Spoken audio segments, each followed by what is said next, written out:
My wife went to the bank every single Friday for 30 years without fail.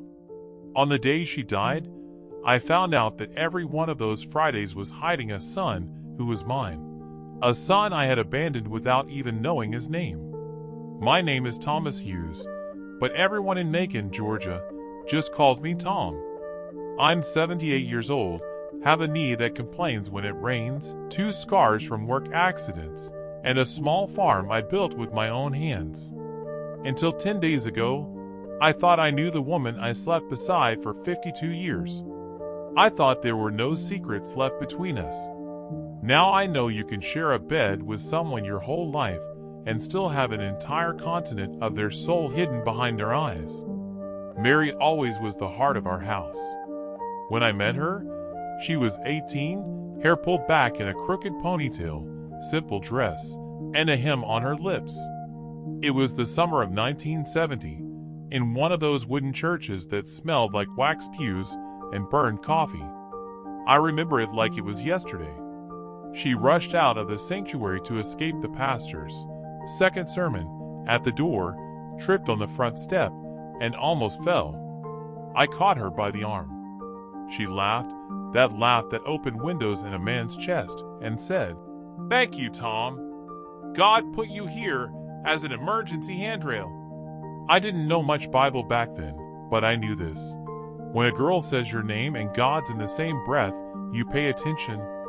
From that day on, I started sitting one pew behind her family. Her father was strict, dark suit, hair carefully combed, a respected deacon. Her mother was quiet, eyes always down, restless hands folded in her lap. And Mary. Mary was the ray of sunlight trying to sneak into a basement. Over the next few months, we started seeing each other in secret. First at the church door, then at the little corner store, then down by the river where nobody saw us. We talked about everything, how she wanted to study nursing, how I dreamed of having my own shop, how we have a small house with a porch and 3 kids running in the yard. In the middle of all those dreams, we got too close too fast. Young people thinking they were adults, hearts running faster than heads. The problem is that consequences in real life are never as romantic as Sunday afternoon movies. One hot evening, she showed up at my boarding house door, eyes red, a crushed handkerchief in her hand. "Tom, I'm late," she said. "Late for what, Mary?" She took my hand and placed it gently on her belly, still flat. "Late, here." It took me a few seconds to understand. When it clicked, the floor moved. On one side, there was fear. I'd barely made enough money fixing tractors to feed myself. On the other side, there was her father. I could hear his voice in my head calling this. "Shame!" In the middle stood Mary, 18 years old, holding the weight of a whole world on her shoulders. We talked about running away. We talked about getting married in a hurry. We talked about hiding her pregnancy with loose dresses. We talked about lying. We talked about praying. In the end, the decision wasn't ours. Her father found out. He found out from a belly that wasn't even showing, from a letter we didn't hide well enough, from God knows what. All I know is that one night, he came to my rooming house. He didn't knock. He walked in, shook me awake like I was a disobedient child. "You got my daughter pregnant." It wasn't a question. "I'll take responsibility," I said, with the thin courage of a scared boy. He laughed without humor. "Responsibility? You can't even support yourself. I'll take care of this." "Take care," in that man's mouth, turned into the cruelest phrase I've ever heard. A few weeks later, Mary was sent to visit a sick aunt in another town. They didn't let me go with her. They didn't let me into the hospital. They didn't let me hold that baby. Her father called me into a white hallway, put a paper in front of me and said, "Sign. It's best for everyone. God is watching." I signed. Cowardly, confused, angry at myself and afraid of losing Mary forever, I signed. My hand shook. I remember thinking that it couldn't really be final, that God would fix it somehow, someday. But right there, in that corridor, I turned my back on my own child without even knowing what his eyes looked like. Mary came back weeks later, thinner, her smile cut in half. The church did what churches often do with uncomfortable things, bowed its head, and pretended it was only health problems. Her father stood in front of the congregation the very next Sunday and proudly announced our engagement, like marriage was an eraser for the past. We got married. We made a pact never to talk about that summer again. But silence doesn't erase anything. It just pushes it down into the basement. Years rolled by. We built the house little by little. First the kitchen and a bedroom, then the living room, then the porch. We didn't have much money, but we had hope. Emily was born, then Ethan. Mary became the backbone of our small community. She cooked for funerals, organized yard sales to raise funds, visited the sick with her Bible under her arm. And in the middle of all the beauty, we carried our secret grief like a brick in the chest.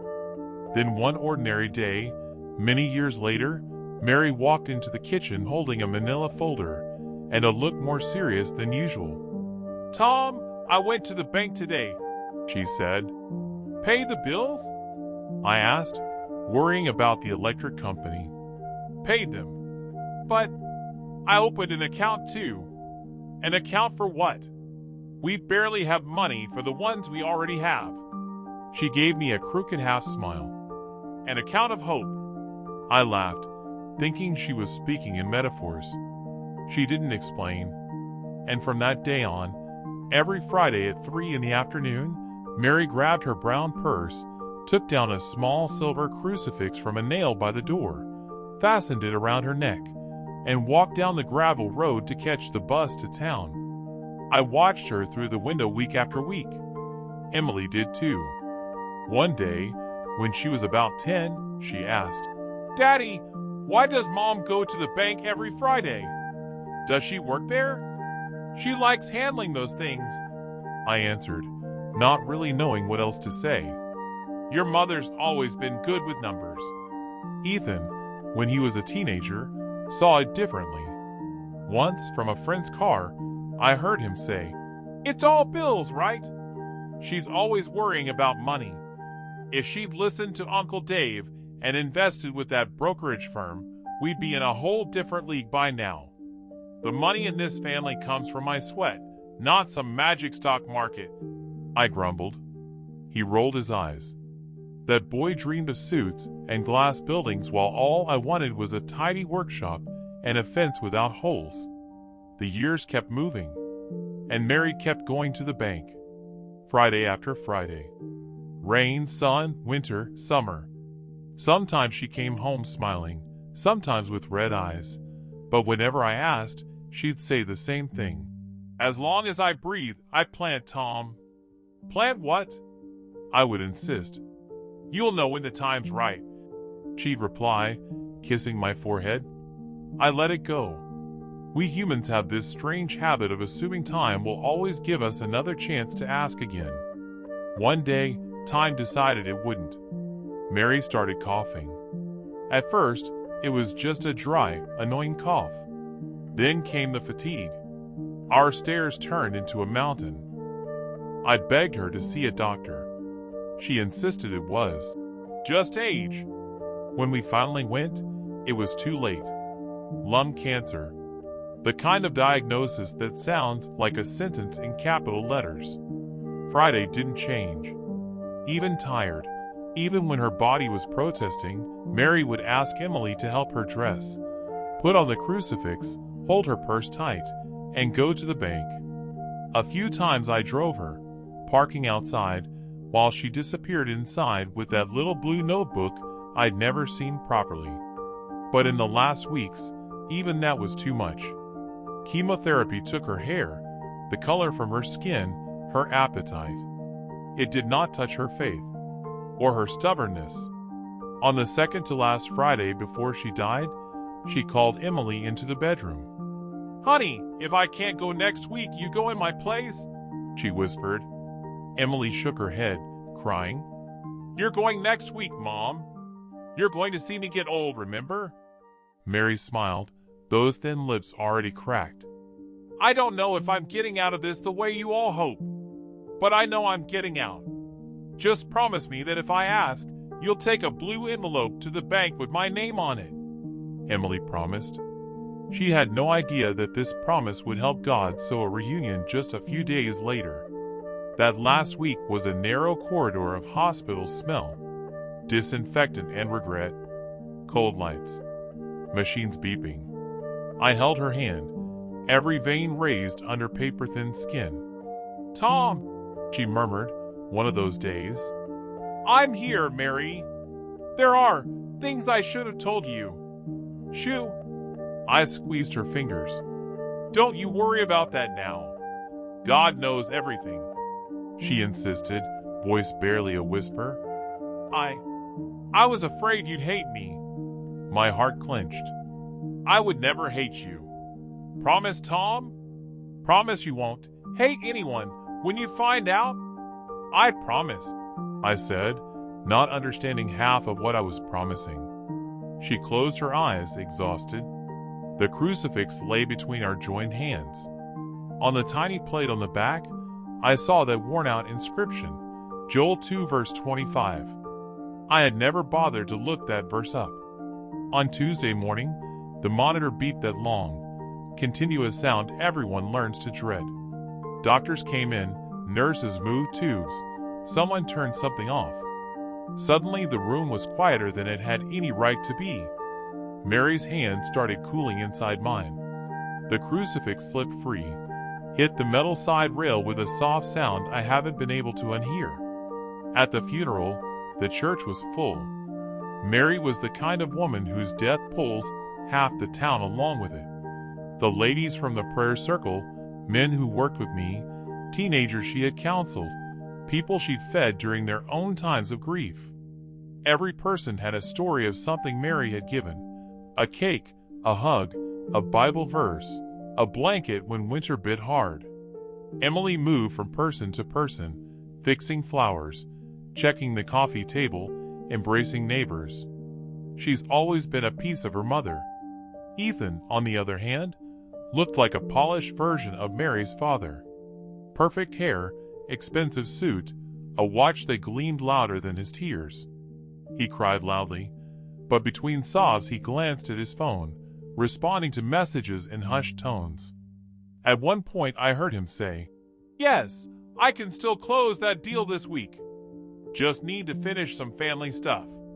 I could almost feel Mary rolling her eyes where she was. When it was time to lower the casket, the crucifix slipped from my hand and landed on top of the wood. "Grandpa, Grandma's necklace," Chloe, my 8-year-old granddaughter, cried, grabbing my leg.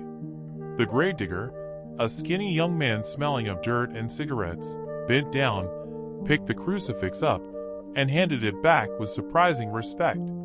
"She won't need that up there," he said simply. "But you might down here." I closed my hand around the cold silver. That night, the house felt like an empty shell.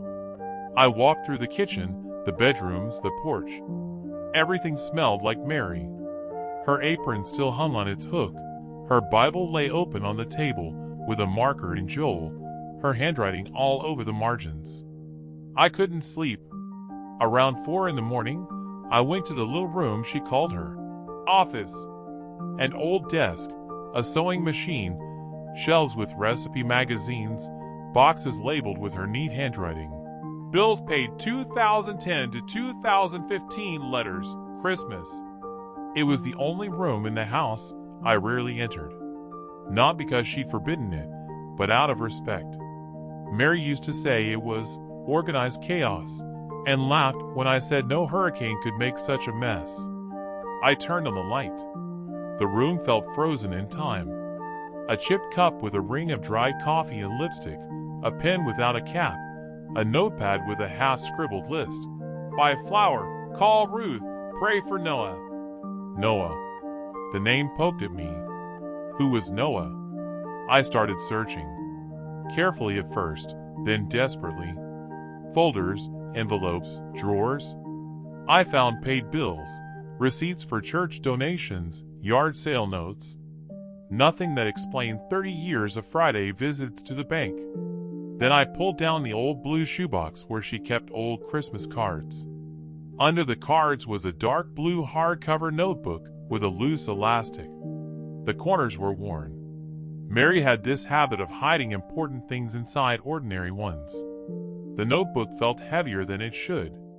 I sat in her chair facing the window, still dark. I opened the notebook. On the first page, her handwriting, strong and slanted. Friday, June 12, 1995. First Georgia Bank. Deposit, $300. Destination, Hope account, code 1725. I will restore to you the years that the locust has eaten. Joel 2 verse 25. The second page. Friday, June 19, 1995. Deposit, $300. Hope account, 1725. And so it went. Week after week. Sometimes the amount changed a bit. 250, 320, 280. Next to some entries, she wrote Y. Smaller deposit. Tom's truck repair. Extra deposit. Sewing job for Sister Jean. In the corner of several pages, one name appeared, surrounded by tiny hearts and crosses. Noah. As I flipped through, the years passed before my eyes. 1997, 1998, 2003, 2010. The handwriting grew a little shakier over time, but the Friday line was never missing. Some dates had dried tear stains. I recognized the mark of tears on paper. In a few spots, she wrote verses about children, adoption, restoration. On the last filled page, from 2 weeks before she died, I read, Friday, November 28th. Final deposit, $300. Hope account, 1725. Delivered, Lord. Joel 2 verse 25. Enough. Under the word, enough, a blot of ink, like her hand had faltered or a tear had fallen. I closed the notebook, stunned. The silence of that little room was louder than any argument we'd ever had. 2 questions hammered at me. What was this Hope account? Who was Noah? And why hadn't she told me any of this? When the sun finally came up, I'd already made my decision. At 2:30 that afternoon, I parked my old pickup in front of First Georgia Bank. The building had changed. It used to be bricks and a heavy wooden door. Now it was all glass and metal. But the smell of air conditioning and expensive perfume was the same. I went in with the blue notebook under my arm and the crucifix around my neck.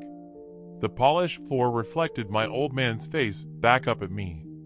I caught myself thinking about how many times Mary had walked across that same floor without me. A young blonde teller with perfect nails smiled mechanically. Good afternoon, sir. How can I help you today? My wife was a client here. Mary Hughes. She died last week. I found this. I slid the notebook toward her. She glanced at it, then at her computer. I'm sorry for your loss, she said, but it sounded like something she'd said 100 times. But without being the account holder, I can't give you details. There are legal. Before I could answer, I heard a familiar voice. Tom? I turned.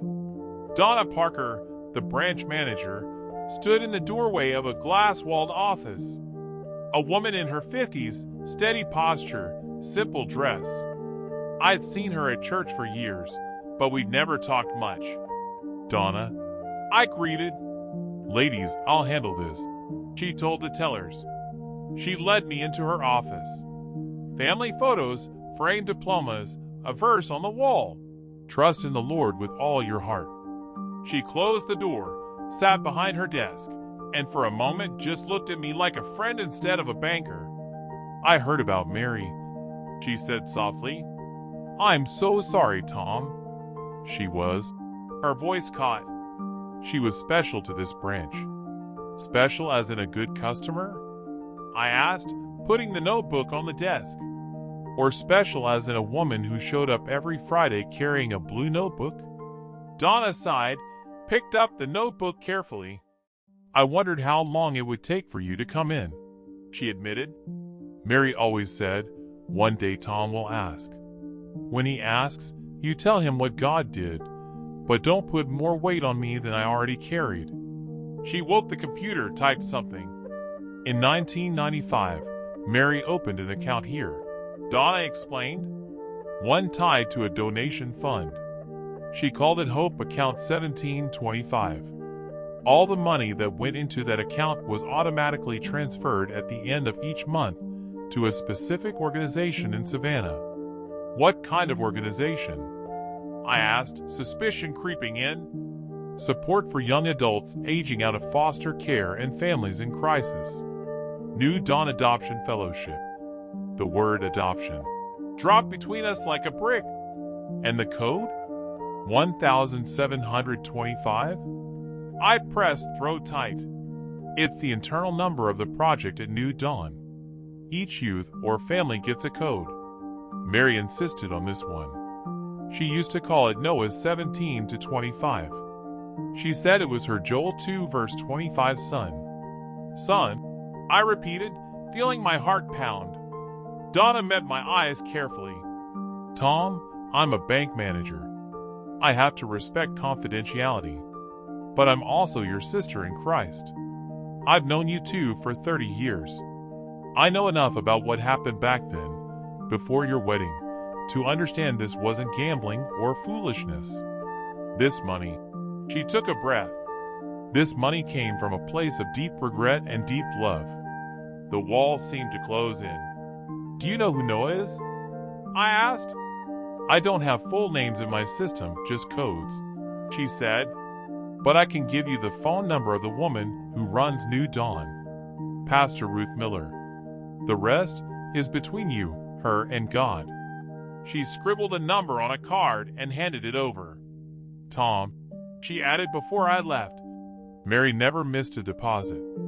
Not even in months when you were out of work. Not when Ethan was sick with pneumonia. Not when she had minor surgery herself. Every Friday. She told me, I can't undo what I did, but I can support what God is doing. I walked out of the bank with the notebook heavier and my heart heavier still. I sat in the truck, hands shaking, and dialed the number. New Dawn Adoption Fellowship. Good afternoon. A cheerful voice answered. Good afternoon. I'd like to speak to Pastor Ruth. Who's calling? Tom Hughes. From Macon. It's about Hope Account, code 1725. Mary Hughes. The other end went quiet for a moment. One moment, please, the woman said, softer. I got some simple hold music. Then another voice came on. Firm but kind. Mr. Hughes? This is Ruth Miller. I've been waiting for your call for a long time. How could you have been waiting? I snapped, stung without knowing why. Mary always said you were stubborn, she replied with a sad laugh. Stubborn, but with a heart that wouldn't be able to bear silence forever. First, let me say I'm so sorry for your loss. Mary was one of the most faithful hands God used in our work. Ruth, I need to understand something. This Noah, he's my son, isn't he? She took a long breath. That's hard to answer over the phone, she said. Could you come down here? We have a youth service tonight. Noah will be here. I think it's time to bring some pieces together. Mary knew it would hurt, but she believed in the grace that comes after. I looked at the clock. 2:40. Savannah was almost a 3-hour drive. I'd buried my wife 2 days earlier. My body begged for bed. My soul begged for an answer. I'll come, I said. The road between Macon and Savannah is long and straight, lined with fields, rusted barns, and trucks hauling more than anyone can see. As I drove, old images came back. Mary crying in the bathroom, pregnant, Me signing that paper in the hospital, her father's hard eyes. The first time she came home from the bank with that quiet satisfaction in her face, the crucifix falling on her casket. At one gas station, I saw a teenage boy sitting on the curb with a ripped backpack, staring at nothing. He looked about 17. For a second, I thought of Ethan at that age. A part of me wanted to pull over, ask if he had somewhere to go. Another part, tired and afraid, kept driving. A few miles later, guilt hit like a brick. How many times am I going to pretend I don't see, Lord? I muttered. How many times am I going to look away from what you put right in front of me? New Dawn's church building wasn't impressive. No big glass foyer, no fancy lights. Just a rectangle with peeling paint, a faded sign. Some young people were smoking out front, others laughing, some rushing inside like they were running from something. At the door, a woman in jeans and a ministry t-shirt greeted people with a wide smile. Her hair was gray, pulled into a practical bun. She had the kind of eyes that had seen a lot yet somehow stayed gentle. Tom? I'm Ruth, she said. She didn't give me time to offer a handshake. She hugged me instead. Mary talked about you like you were a book she'd read cover to cover, but still had hidden pages, she said. She always exaggerated. I answered, my voice rough. She was always honest. Ruth corrected with a small smile. She led me down a short hallway into a tiny office. The walls were covered in photos, young people graduating, kids playing, groups at camp. In many of them, you could see people wearing the New Dawn t-shirt in the background, like quiet angels. Ruth sat behind a scarred wooden desk, opened a drawer, and pulled out a brown folder. Project Noah, 1725. The label read. When Mary came to us in 1995, she was shaking so hard she could barely hold her water cup. Ruth began. She said she'd been carrying guilt for decades. That she'd given up a newborn baby in another town, under pressure from her father and her scared fiancé. She didn't give many details. She didn't want to expose anyone. She just said, I signed with my hand, but my heart never signed. I had to brace myself on the edge of the desk. She asked for a way to care for that child, from a distance, without disrupting his life, without hurting the adoptive parents. We explained the legal limits. We couldn't go find him or make contact. But there was something we could do. We could match her giving to one young adult aging out of care who needed ongoing support. When Code 1725 came up, she insisted on him. Why? I croaked. He was about the right age. His history matched what she vaguely described. And, as she put it, the Holy Spirit wouldn't leave her alone about this boy. She cried whenever she talked about him. She called him her maybe son at first. Then just my Noah. She opened the folder. Inside were spreadsheets, email printouts, photos. This is Noah, she said, laying a picture in front of me. A teenage boy looked back at me. Maybe 18. Brown hair. Greenish-gray eyes. A half-shy smile. I recognized that look. It was the same one that stared back at me in the mirror when I was his age. His adoptive parents were simple Christians, Ruth explained.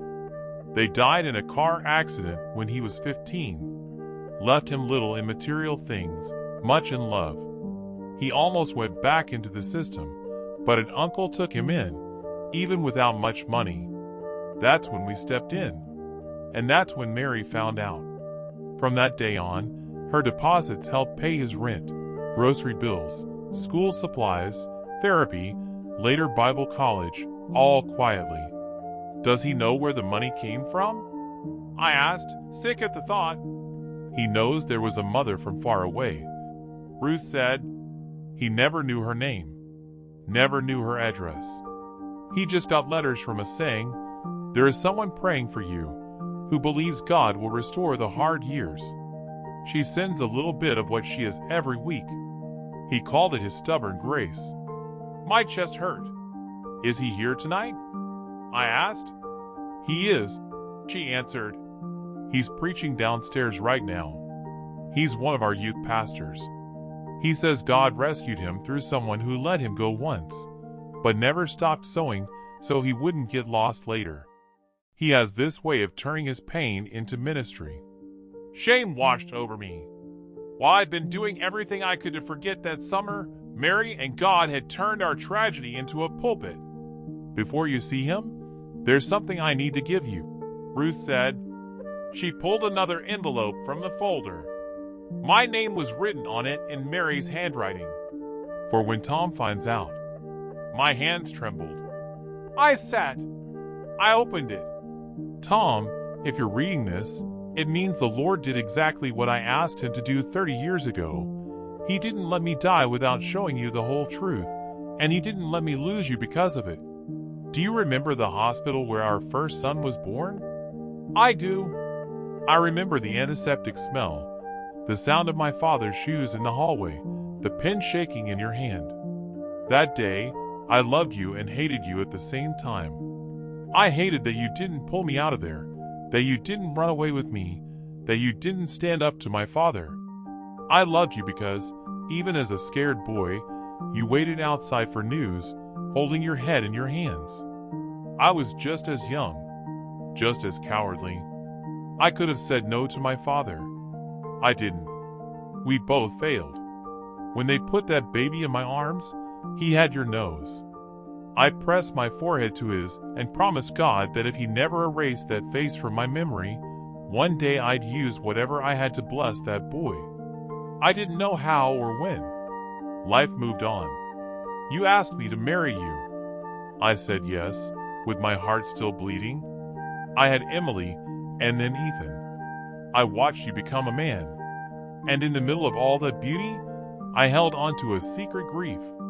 Years later, at a women's conference, I met a lawyer named Sarah. She spoke about adoption and children's rights. After her talk, I went up to her. I cried so much I was ashamed of myself. She told me that in some cases, it's possible to help young adults from afar without touching their legal records. That's how I met Ruth. Noah came into my life as a code, 1725. But he quickly became a name. Not necessarily because of blood, I wasn't sure then, but because God gave me the certainty that I should care for him as if he were ours. And if he wasn't? If he was someone else's? I decided he would still be my restitution. I didn't tell you for many reasons, Tom. First, shame. Not only over what we did back then, but over how much I let this secret become an altar in my heart. I was afraid you'd think I loved Noah more than Emily and Ethan. I don't. I love them each differently. He was the maybe son God gave me the chance not to abandon again. Second, I know how you were with money. You're honest and hardworking, but you learned your whole life that every dollar needs explanation. I was afraid you'd cut the Hope account because you'd think it was crazy. Maybe I should have trusted you more. Maybe, if I'd told you, you would have carried this with me. Maybe not. We'll never know. What I do know is that God didn't waste even my cowardice. He turned it into weekly care. If I'm with the Lord by the time you meet Noah, ask his forgiveness for me too. Tell him I loved him without knowing his full face. Tell him that every Friday, when I walked into that bank, I thought, today I'm hugging my son with paid bills. Ask a favor as well. Don't let Ethan be swallowed by money. He's the son who saw our poverty up close and decided he'd never feel that way again. But on the way, he began to love things that are not God. If you can, if you still have breath, pull him back. Maybe Noah can help with his gentle way. I have loved you with all my soul, Tom, even on days when I blamed you. And as I write this, my body hurts, but my heart is light because I know God is about to do something beautiful with all of this. That's what he always does. I told you in the hospital, don't hate anyone. I repeat it here. Not me, not our son, not your younger self. With love, until we see each other again, Mary. By the time I finished, my tears had soaked the paper. Ruth had quietly placed a box of tissues within reach and then stepped back, giving me space to grieve what wasn't just death, but decades of unspoken truth. She blamed herself far more than she should have, Ruth said gently, but she also trusted God more than she trusted her own feelings. She used to say, "I don't have enough faith to undo the past, but I have enough to sow in the future." "And what about me?" I asked. "What do I have faith for? Sitting on my porch and waiting to die?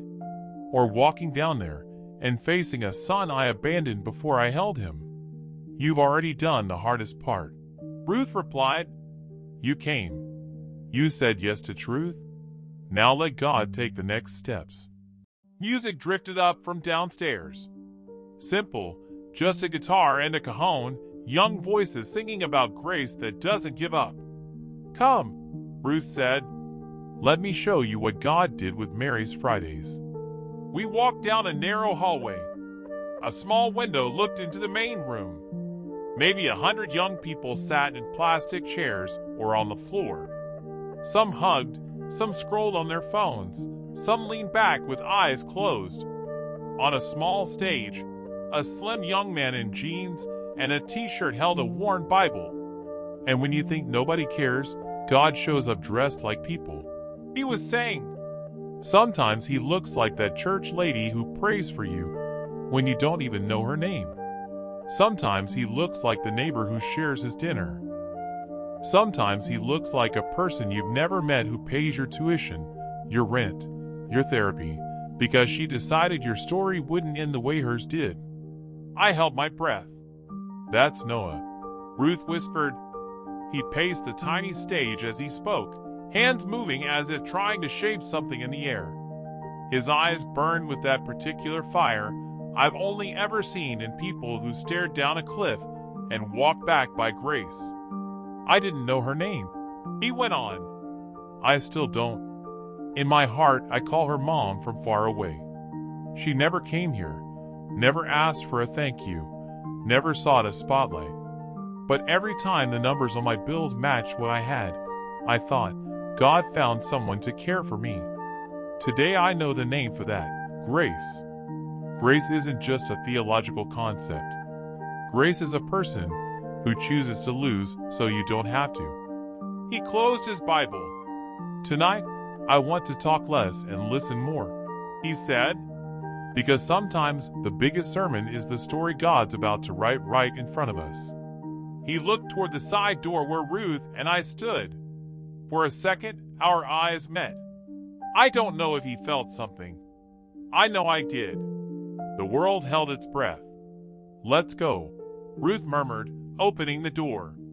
My legs felt like someone else's as I walked into the room. The music team started strumming softly again, filling the empty spaces with chords. A few kids turned and glanced at us. Ruth motioned Noah over with a tilt of her head. "Noah," she said, "I want you to meet someone." He stepped down from the stage, wiping sweat from his forehead with his sleeve. Up close, the details were even crueler. The line of his jaw, like mine. The way he bit the inside of his cheek when nervous, just like Mary. "This is Tom Hughes," Ruth said. My name echoed in his eyes.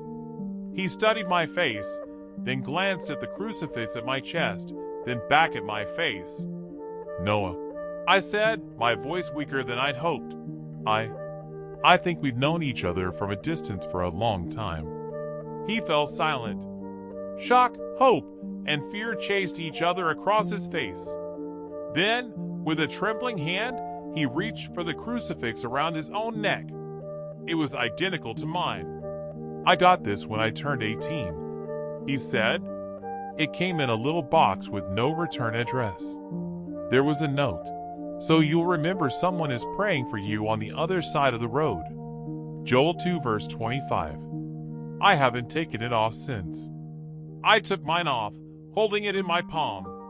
"This one was my wedding gift for Mary," I said. She had the same verse engraved on it. I think she'd planned this moment. He swallowed. Mom from far away? Was her? He asked, voice breaking. It was, I said. She loved you the only way she knew how. Through money, through prayer, through silence. And I was the scared kid who signed the paper that gave you away. It felt like glass breaking in my throat. I'm your father, Noah. I finished. If you told me months earlier that I'd say those words in a small room filled with plastic chairs and folding tables, with cheap coffee and styrofoam cups nearby, I'd have laughed in your face. But there I was, an old man trembling in front of his son for the first time. Noah covered his face with both hands. The crucifix swung wildly between his fingers. For half my life, I thought I was a mistake, he said eventually, lowering his hands. I spent the other half trying to convince other people they weren't. I don't know what to do with all this. Neither do I admitted. I didn't come with a plan. I came with guilt. And with one request, forgiveness. I can't go back to that hospital in 1970 and pull you out of that nurse's arms. But here in 2025, I can look you in the eyes and say, I'm sorry I let you go. If you'll allow it, I'd like a chance to be your father late, but still your father. Silence. Heavy, wholly expectant. Noah took one step toward me. Then another. Close enough that I could smell sweat and cheap soap. Then he did something I did not deserve. He hugged me. Not a polite hug. A hang on for dear life hug. A floodwater, tree trunk kind of hug. I don't know what it's like to have a father, he whispered, his voice muffled in my shoulder. But I know what it's like to be adopted by grace. If God thinks there's still time for this, then I do too. I held him tight, his shoulders shaking. Your adoptive dad must have been a good man, I said around the lump in my throat. He was. Noah nodded against my shoulder. I honor him with everything I do. You won't replace him. You'll just be another chapter. I never knew you could have more than one place to call home. I guess you can. Ruth wiped her eyes with a crumpled tissue. Some of the young people were crying openly now. Others smiled. One girl recorded quietly on her phone, like she knew she was watching something she'd remember for the rest of her life. The angels are having a party tonight, Ruth said softly. Mary has front row seats, I'm sure. After the service, we sat in a small side room. Ruth brought coffee and cookies. Noah told his story in pieces. Loving adoptive parents, the accident that killed them, moving in with a drunk uncle, nights on friends' couches, the first envelopes from New Dawn, anonymous letters about a praying woman, the crucifix, the decision to study theology and stay to work with the very kids he used to be. I always had this sense that I was the product of some broken story, he said, but I also felt like I was proof that God can make gardens out of junkyards. I was the junkyard, I said. No self-pity, just truth. No, he countered gently. You were a scared kid. So was she. She spent 30 years cleaning up the mess. Now you get to help, if you want. He was the one who suggested it. I can come to Macon this weekend, he said.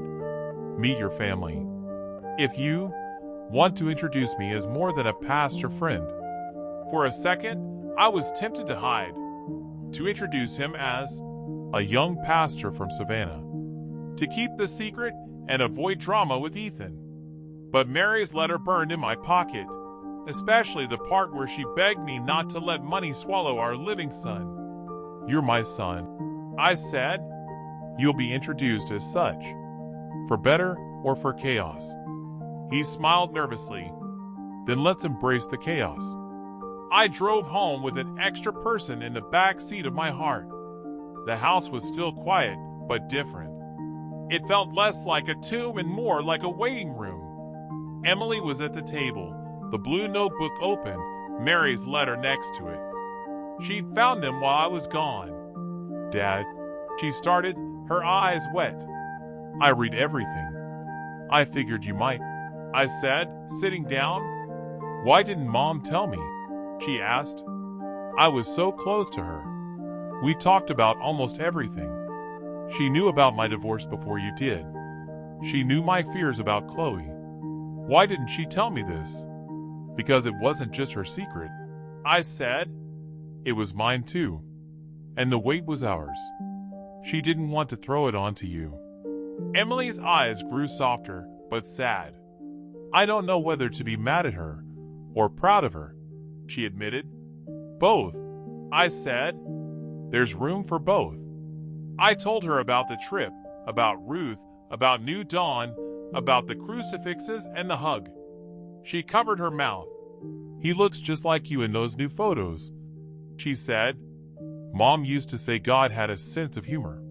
He's coming here Saturday, I told her. Emily's face lit up through the tears. I'll make apple pie, she said, the way Mom did. If we're going to have a reunion, it should at least smell right. The problem was Ethan. He barged in the next morning before I was fully awake, talking into his phone. I told you I'd call back, Mark. I'm with my dad now. I did just bury my mother, remember? Yeah, email me the details. I'll look over the numbers. He hung up and looked at me, taking a breath. Dad, we need to be practical. I talked to a lawyer. There's a real possibility that you're vulnerable, manipulated, giving away your assets without understanding. I just want what's best for you. You think I'm crazy, Ethan? I asked bluntly. I think grief messes with a person's head, he said carefully, and that some people might use that. This Noah, this ministry. I already talked to a colleague who's seen cases like this. Strangers showing up claiming to be long-lost children. You own a decent-sized property. You have savings. You can imagine the motivation. You've already talked to the court? I asked. He hesitated just long enough. I started a preventative guardianship process, he admitted, just to make sure no documents get signed without oversight. Emily, who'd been in the kitchen listening, stormed into the room. You did what, Ethan? I'm protecting Dad, he said defensively. Mom hid money for years. We've always thought something was off about those Fridays at the bank. Now a supposed son pops up, ready to take part of the inheritance. I'm not going to let it happen. You don't even know who he is. Emily shot back. That's exactly why I'm doing this, Ethan snapped. While you bake pies for some stranger, I'm trying to keep a con artist from walking through the front door. Sometimes the con artist is already sitting on the couch, I said calmly. He stared at me in disbelief. You calling me a what, Dad? A lost son, I replied quietly. Not lost in another town. Lost inside his own heart. Then I told him everything. The summer. The hospital. The baby. The Hope account. Ruth. The crucifixes.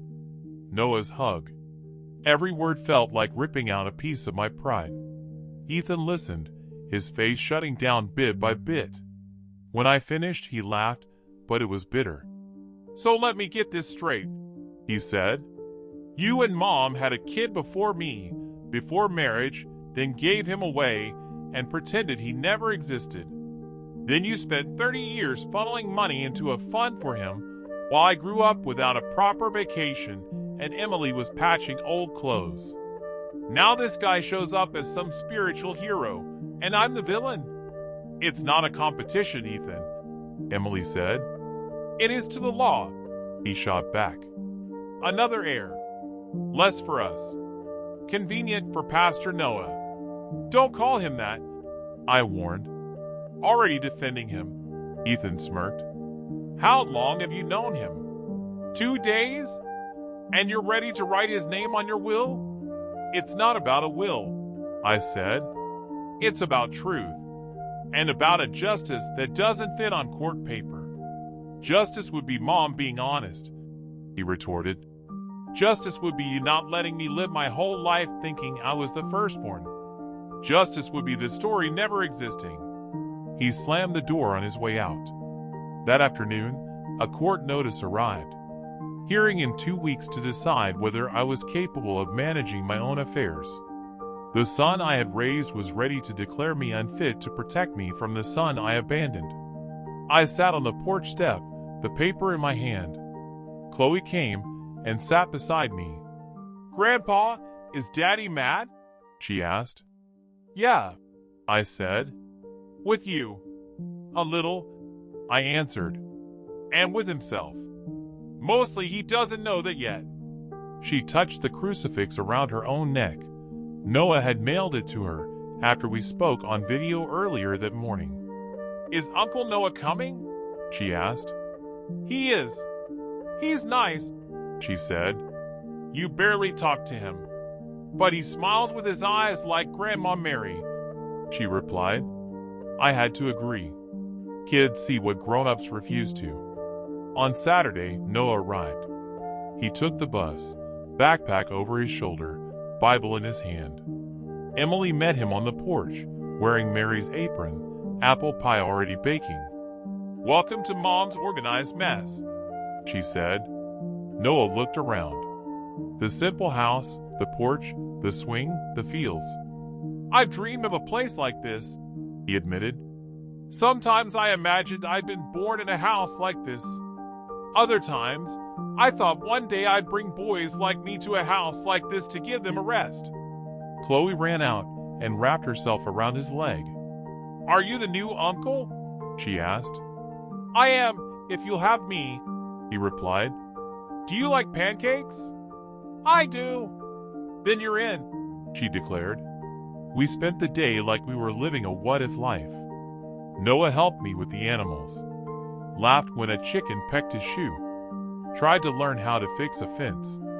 In the late afternoon, he and I sat on the porch, watching the sun drop behind the trees. "I always wanted to know where I came from," he said. "But I was scared too. What if I didn't like what I found? What if they were terrible people? What if they hadn't changed at all? Now I see a man who messed up real bad, but who's trying to get it right now. That's more than a lot of people get." "You're too kind to me," I said. "I have to be," he smiled.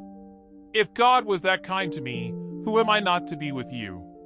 Ethan didn't show up that day. He sent Emily a message saying he didn't want to join the theater. On Sunday, I took Noah and Emily to our little church. I felt stares, heard whispers. One older lady came up. "Tom, this young man is," she asked.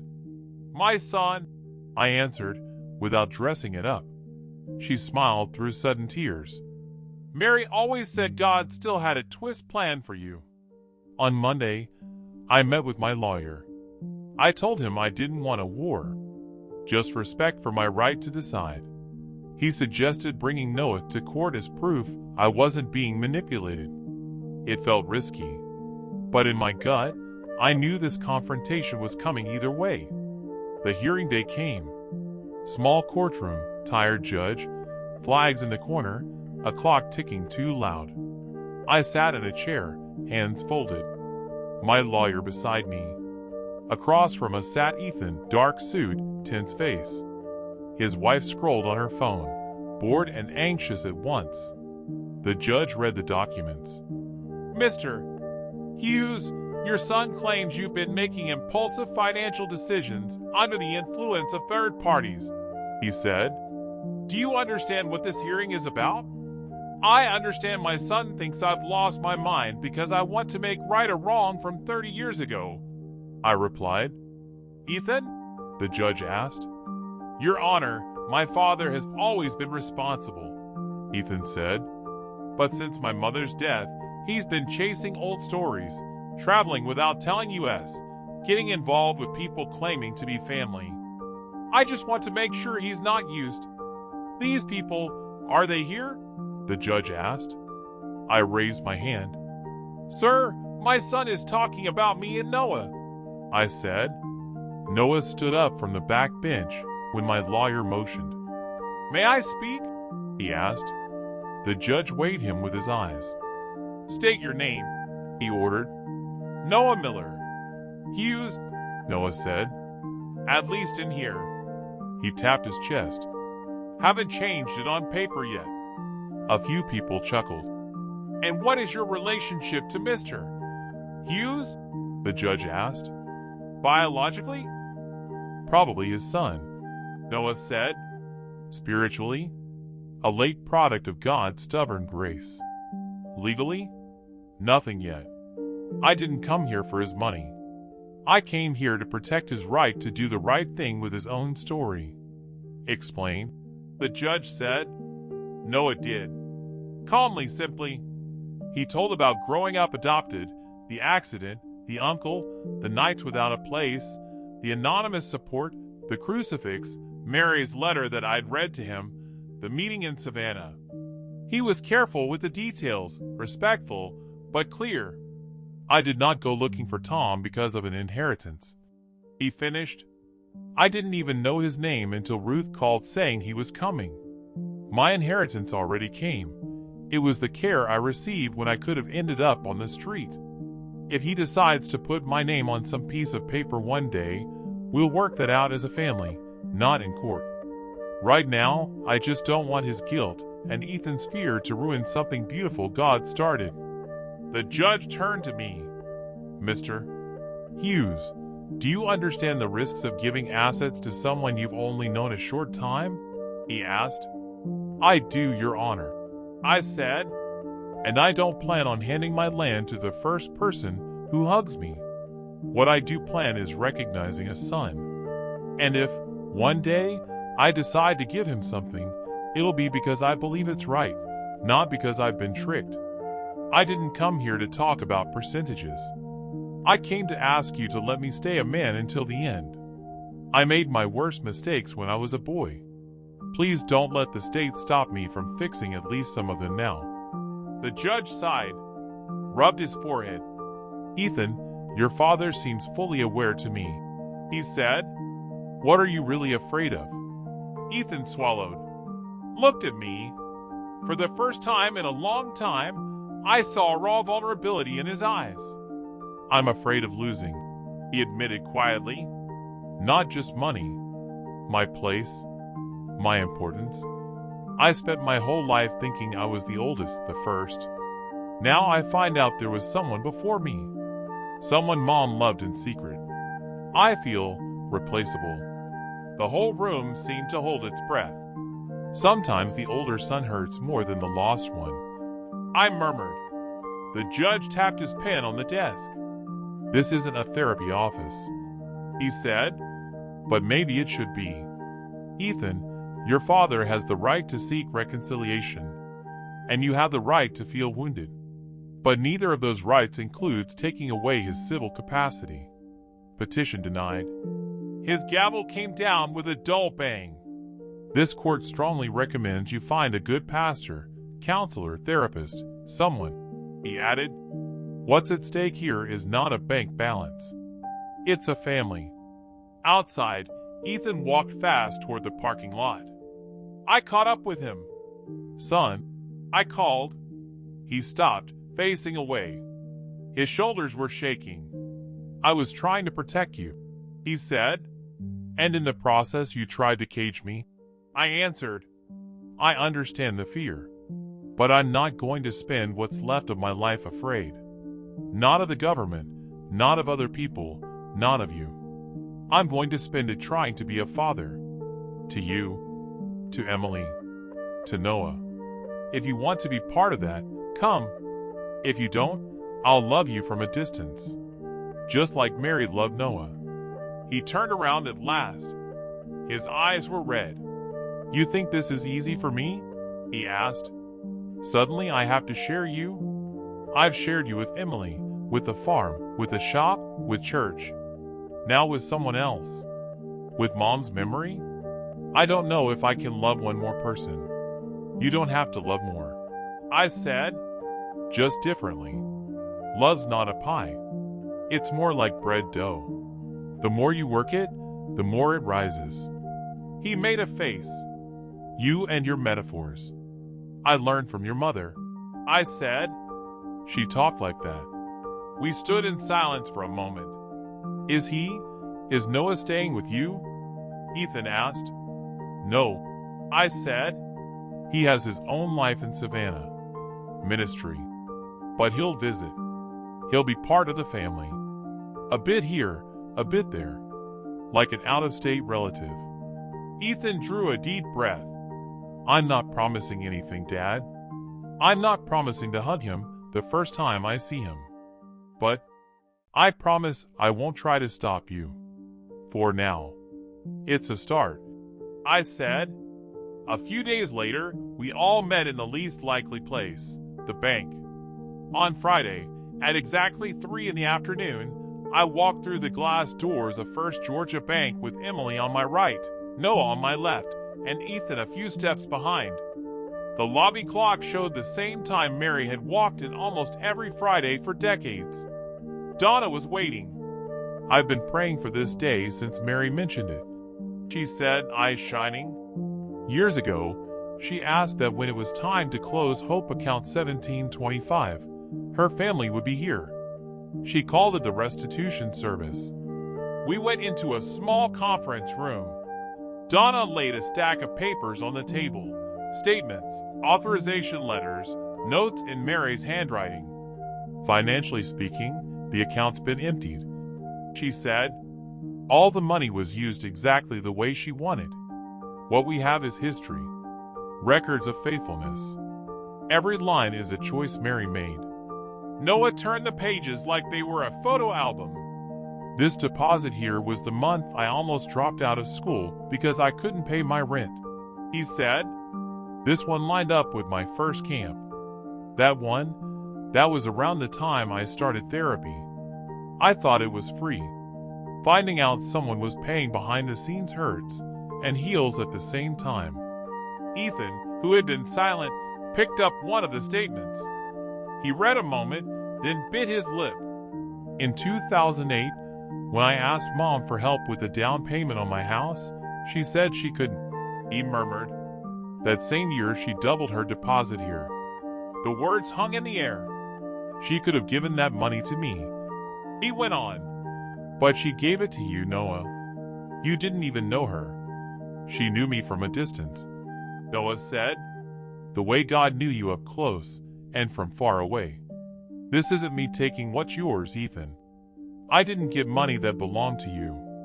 I got money she chose to sow where her guilt hurt most. Ethan closed his eyes. I've spent my life thinking I had a right to everything my parents had, he said. Today I see I just had the privilege of their love. You had to be loved long distance. Maybe I can learn something from that. Donna slid one final document forward. This officially closes Hope Account 1725, she said. Mary pre-signed most of this before she got really sick. She just wanted her family here. I signed first. My hand shook, not from weakness, but from the weight of it. Emily signed after me. Noah, who wasn't legally required, wrote his name in an empty corner as a witness. Ethan hesitated, then took the pen and signed too. There, Donna said, gathering the papers. In the bank system, this account doesn't exist anymore. But in heaven's books, my guess is it just got bigger. We stepped outside onto the sidewalk and stood there for a moment, not sure what to do with ourselves. There's something I've wanted to do, Noah said. He pulled out a folded piece of paper. It was a copy of one of the anonymous letters he received years before. I used to read this whenever I felt like I didn't matter, he said. It says, I don't know if I'll see you in this life, but I believe God will restore what the locusts have eaten. If I'm already gone when that happens, know that I smiled in heaven. He slipped the paper into Mary's blue notebook, which Emily was holding. That belongs back home now, he said. That night we had dinner like we hadn't in years. Emily cooked Mary's recipes. Noah set the table. Ethan tended the fire, a little awkward, but less stiff. Chloe ran circles around us, singing a little Sunday school song about God's love. Midway through the meal, Ethan stood with his glass in his hand, clearly uncomfortable. "I want to say something," he announced. Conversation died down. "I don't know if I'm ready to call Noah brother yet," he admitted. "Not because he hasn't earned it, but because my heart is slow. But looking at all this, at what Mom did, at what Dad's trying to do, I see I've been like the older brother in that parable. The one who stayed home and still resented the father when he started celebrating the other son." He took a breath. "I don't want to be that guy forever. So, Noah, if you have patience for a stubborn older brother, I'm willing to learn, to share, to hear what God wants to say to me through you." Noah smiled and lifted his own glass. "I've been dealing with rebellious teenagers for years," he said. "One more brother won't kill me." Everyone laughed, even me. Later, just Noah and I sat on the porch. The stars were sharp and bright. He touched the crucifix on his chest. "I've got two now," he said, showing the one he'd gotten at 18 and the one I'd given him. "I can't seem to wear just one," he admitted. "Feels like I'd be choosing one story and leaving the other behind." "Then don't choose," I said. "We're Mary's on days you remember what she sowed.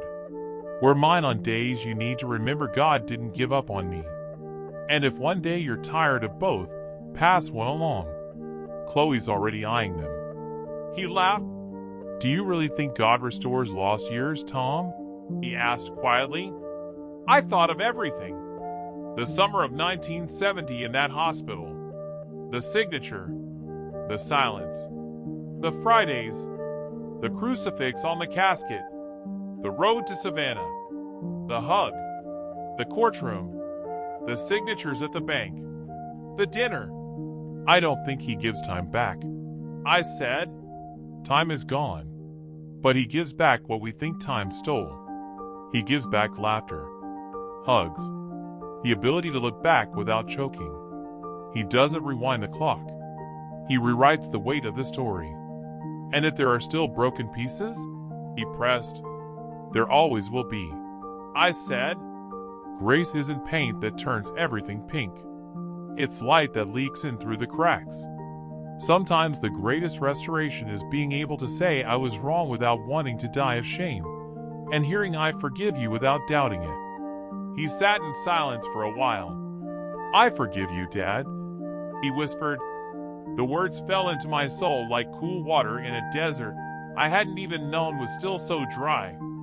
"I forgive you for letting me go," he said. "And I'm grateful you ran after me now.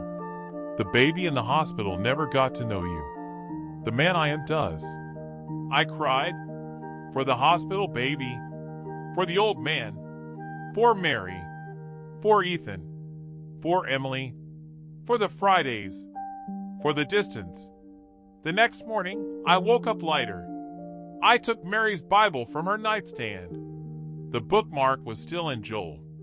I read the verse out loud, finally with some understanding. "I will restore to you the years that the locust has eaten." I closed the book and stared at the ceiling. "Lord," I prayed, "thank you for not giving up on a man who gave up way too early. Thank you for not wasting the years I was far from my own son.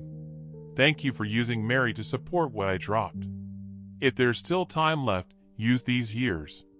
Not to make more money, but to gain late hugs. To teach Chloe how to plant tomatoes. To see Ethan learn to love again. To hear Noah preach one Sunday in our little church about a God who meets fathers and sons on the doorsteps of banks. I didn't hear an audible voice. Didn't see angels. But the room felt full. So full that I almost heard Mary's voice saying, "Took you long enough, Tom. I know we'll still argue. I know Ethan will have relapses of jealousy. I know Noah will have days when he's angry about what he missed. I know Emily will cry alone sometimes, thinking about how much her mother carried on her own. I know I'll still feel small even with forgiveness. But I also know something I used to say only with my mouth.